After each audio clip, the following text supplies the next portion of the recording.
ఫిబ్రవరి 27వ తేదీన జీవముగల దేవుని మాటలు. మార్కు సువార్త 12వ అధ్యాయము 18వ వచనం నుంచి 27వ వచనం వరకు. పునరుద్ధానం లేదని చెప్పే సద్దూకయ్యులు ఆయన యొద్దకు వచ్చి, బోధకుడా, తన భార్య బ్రతికి ఉండగా ఒకడు పిల్లలు లేక చనిపోయిన యెడల వాని సహోదరుడు వాని భార్యను పెళ్లి చేసుకొని తన సహోదరునికి సంతానం కలుగచేయవలెనని మోషే మాకు రాసి ఇచ్చెను. 7 సహోదరులుండిరి. మొదటివాడు ఒక స్త్రీని పెళ్లి చేసుకొని సంతానం లేక చనిపోయెను. కనుక రెండోవాడు ఆమెను పెళ్లి చేసుకొనెను. వాడును సంతానం లేక చనిపోయెను. అటువలనే మూడోవాడును చనిపోయెను. ఇట్లు 7 సంతానం లేకయే చనిపోయిరి. అందరి వెనుక ఆ స్త్రీయు చనిపోయెను. పునరుద్ధానమందు వారిలో ఎవనికి ఆమె భార్యగా ఉండును?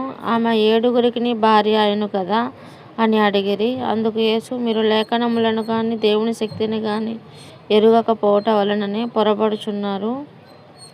వారు మృతులలో నుండి లేచునప్పుడు పెళ్లి చేసుకొనరు, పెళ్లికి ఇయ్యబడరు. కానీ పరలోకమందున్న దూతల వలె ఉందురు. వారు లేచెదరని మృతులను గూర్చిన సంగతి మోషే గ్రంథమందలి పొదను గురించిన భాగంలో మీరు చదవలేదా?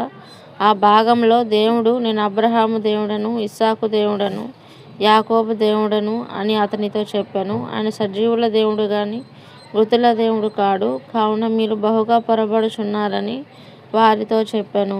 ఆమేన్. స్తుతుల స్తోత్రములకు పాత్రుడా, స్తుతుల అర్హుడా, స్తుతులపై దుర్గమును స్థాపించిన తండ్రి, స్తుతులు స్తోత్రములు ప్రభా. అయ్యా, ఈ దినం ప్రభా మీ బిడ్డలందరినీ కూడా ప్రభా సజీవ లెక్కలో ఉంచినందుకే మీకు స్తుతులు స్తోత్రములు తండ్రి. అయ్యా, రాబో శోధన కాలంలో ప్రభా మీ బిడ్డలందరినీ కూడా ప్రభా కాపాడి మీ రెక్కల చాటును దాగు చేయండి దేవా. ప్రతి ఒక్కరిని కూడా పరలోక రాజ్యానికి చేర్చుకోనమని అయ్యా తండ్రి జ్ఞాపకం చేసుకోనమని యేసు నామములో వేడుకుంటున్నాం తండ్రి. ఆమేన్.